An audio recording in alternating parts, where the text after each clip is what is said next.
दोस्तों, यदि आप अपने जीवन के दुखों से परेशान हैं, तो ये कहानी एक बार आपको अवश्य सुननी चाहिए। इस कहानी से आपको जीवन जीने का एक ऐसा सूत्र मिलेगा जिससे आप जीवन में किसी भी मुश्किल परिस्थिति में भी परेशान नहीं होंगे। तो चलिए दोस्तों, बिना समय गवाए कहानी को शुरू करते हैं। प्राचीन समय की बात है। एक बार एक राजा ने अपने सभी बुद्धिमान मंत्रियों को बुलाया और उनसे कहा कि मैं जीवन का कुछ ऐसा रहस्य जानना चाहता हूं जो बहुत ही छोटा हो और समझने में बड़ी बड़ी किताबें और ग्रंथों की आवश्यकता ना हो। बस वो समझने में बिल्कुल आसान हो और मुझे पढ़ने के लिए ज्यादा समय भी ना लगे। एक ऐसा रहस्य जो एक लाइन में हो, जिसे सुनकर कोई भी अपनी जिंदगी बदल सके, जो हर वक्त काम आए, फिर चाहे दुख हो या सुख, जीत हो या हार, जीवन हो या मृत्यु। तुम लोग मेरे लिए एक ऐसा ही सूत्र खोज कर लाओ। उन सभी बुद्धिमानों ने बड़ी मेहनत की, बड़ी बड़ी किताबें पढ़ी, बड़े बड़े विद्वानों को बुलाया, लेकिन कुछ भी निष्कर्ष नहीं निकला। अंतिम समय में सभी हार कर बैठ गए। वे सभी आपस में बातें कर रहे थे कि तभी एक ने कहा, हमने इतने सारे ग्रंथ पढ़ डाले, सारी किताबें पढ़ डाली और बड़े बड़े ज्ञानी व्यक्तियों से बातें कर ली, लेकिन अब तक कोई भी निष्कर्ष नहीं निकला। हमारी समस्या अभी भी वैसी ही बनी हुई है। तभी एक मंत्री बोला, मैंने सुना है कि पास के गांव में बहुत बड़े साधु रहते हैं जो किसी भी समस्या का निवारण कर देते हैं। वे बहुत बड़े विद्वान हैं और आत्मज्ञान को प्राप्त कर चुके हैं। क्यों ना हम लोग उन्हीं के पास चले।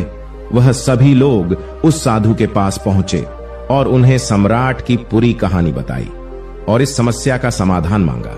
साधु ने कहा कि आप लोग मुझे सम्राट के पास ले चलिए। साधु और वह सभी लोग वापस राजमहल पहुंचे। साधु अपने उंगली में एक अंगूठी पहनते थे। उन्होंने वह अंगूठी निकालकर सम्राट को दे दी और कहा, राजन, इसे पहन लो। यह बहुत ही चमत्कारी अंगूठी है। यह अंगूठी मुझे मेरे गुरु ने दी थी। इस अंगूठी के चमत्कार पत्थर के नीचे जीवन का एक छोटा रहस्य छिपा है। मैंने अभी तक इसे खोला ही नहीं, क्योंकि मुझे कभी इसकी जरूरत ही नहीं पड़ी, इसलिए मैंने अभी तक इसे खोलकर देखा भी नहीं। लेकिन इस अंगूठी को देने से पहले मेरे गुरु ने एक शर्त रखी थी कि इस अंगूठी के अंदर मौजूद इस चमत्कारी रहस्य को तभी जानना जब जिंदगी के सारे रास्ते बंद हो जाए, तभी इसे खोलकर देखना। लेकिन उनकी कृपा से मेरी जिंदगी में ऐसा कोई बुरा समय आया ही नहीं, इसलिए मैंने आज तक खोलकर इसे पढ़ा ही नहीं। लेकिन इसमें जरूर कुछ बड़ा चमत्कारी रहस्य लिखा होगा जो किसी भी मुश्किल स्थिति या परिस्थिति से बाहर निकाल सकता है और किसी भी समस्या को दूर कर सकता है। राजन, आप इसे रख लो, लेकिन शर्त याद रखना और मुझे इसका वचन दे दो, जब कोई उपाय नहीं रहेगा, जब चारों तरफ से रास्ते बंद हो जाए और जब अपनी जिंदगी के बुरे वक्त से गुजर रहे हो, तब इसे खोलकर उस रहस्य को जान लेना। लेकिन ध्यान रहे कि सूत्र बहुत कीमती है। अगर इसे ऐसे ही खोला गया तो कुछ अनहोनी हो सकती है। फिर सम्राट ने वो अंगूठी पहन ली। वर्षों बीत गए। सम्राट के मन में कई बार विचार आया कि इसे खोलकर देखा जाए कि आखिर कौन सा रहस्य लिखा है, लेकिन फिर सोचा कि कहीं कोई अनहोनी ना हो जाए। कुछ वर्षों बाद एक भयंकर युद्ध हुआ जिसमें सम्राट हार गया और दुश्मनों ने उनकी सारी संपत्ति, राजपाट ले लिया। सिर्फ यही नहीं, राजा के साथ साथ उनके सभी मंत्री और सभी परिवार वालों को कैदी बना लिया। उसके बाद राजा किसी तरह कुछ सैनिकों को लेकर अपनी जान बचाकर वहां से भाग निकले और एक जंगल की तरफ चले गए। दुश्मन सैनिक सम्राट का पीछा कर रहे थे, तो सम्राट एक पहाड़ी से होकर भागे जा रहा था। उसके पीछे घोड़ों की आवाज आ रही थी। अचानक सम्राट ने देखा कि आगे का रास्ता समाप्त हो गया। सामने एक बहुत ही भयंकर खाई है। अब तो वहां से राजा लौट भी नहीं सकता था, क्योंकि दुश्मन पीछा कर रहे थे। एक पल के लिए सम्राट तो चौंक गया कि अब क्या करें। फिर अचानक उसे उस साधु की दी हुई चमत्कारी अंगूठी की बात याद आई। सम्राट ने तुरंत वो अंगूठी खोली तो उसमें से एक कागज निकला।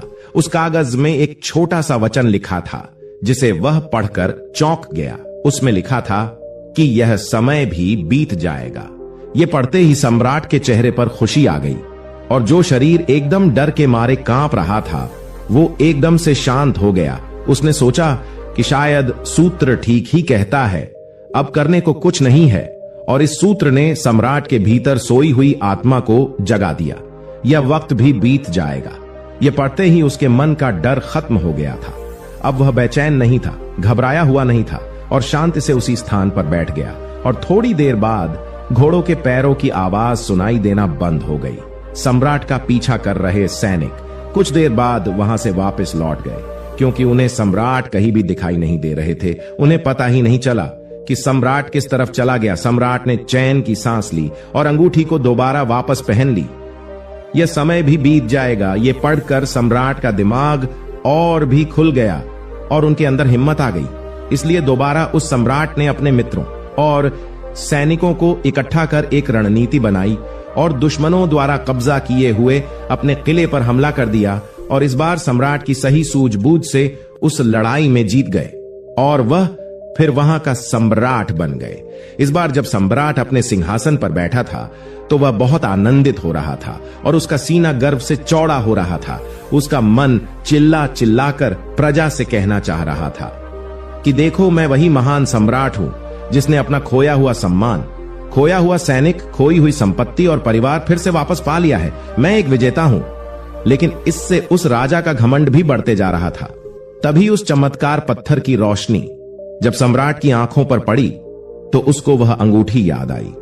उसने फिर से वह अंगूठी खोली और कागज को पढ़ा और पढ़ते ही सारा आनंद, सारी खुशी और सारा घमंड चेहरे से लापता हो गया। वह एक पल में शांत हो गया।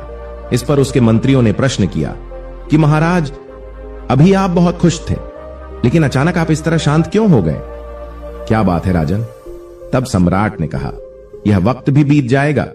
इस संसार में यहां ना तुम रहोगे ना हम रहेंगे, ना यह धन संपत्ति रहेगी। आखिर मैं भी कब तक सम्राट बने रहूंगा? जीवन में बहुत ज्यादा खुश या दुखी रहने की जरूरत नहीं है। जीवन में कुछ भी स्थिर नहीं है। जो अच्छा वक्त है वो एक दिन बुरा वक्त बन जाएगा और बुरा वक्त भी हमेशा नहीं रहेगा। कहानी की सीख। दोस्तों, इस अद्भुत सूत्र को अगर हम भी याद रखें तो हमारे मन में कभी घमंड नहीं आएगा और मन आनंदित महसूस करेगा। आपके जीवन में कितनी भी बड़ी से बड़ी प्रॉब्लम क्यों ना आ जाए, कितना भी बुरा से बुरा समय क्यों ना आ जाए, यह सूत्र हमेशा आपको आगे बढ़ने में प्रेरित करेगा और आप कभी भी अपने जीवन में निराश होकर नहीं बैठेंगे। आपके अंदर हमेशा एक हिम्मत ही बनी रहेगी, क्योंकि इसे सही से समझा जाए तो जिंदगी एक खेल की तरह है। कहानी की दूसरी सीख। जीवन में सभी अपने आसपास के चीजों को देखकर प्रभावित होते हैं। कभी कभी बाहरी चीजों का प्रभाव इतना ज्यादा हो जाता है कि लोग हीन भावना से ग्रसित होकर खुद को कम समझने लगते हैं। जीवन में ईश्वर ने जो किया है उसी में सबकी भलाई है। इसीलिए ईश्वर का आभार व्यक्त करते हुए कभी भी खुद को कमजोर नहीं समझना चाहिए। चाहे परिस्थितियां कैसी भी हों, हमें उसको हिम्मत से काम करना चाहिए। दोस्तों, यह कहानी आपको कैसी लगी और आपने इस कहानी से क्या सीखा, हमें नीचे कमेंट बॉक्स में कमेंट करके जरूर बताएं। धन्यवाद।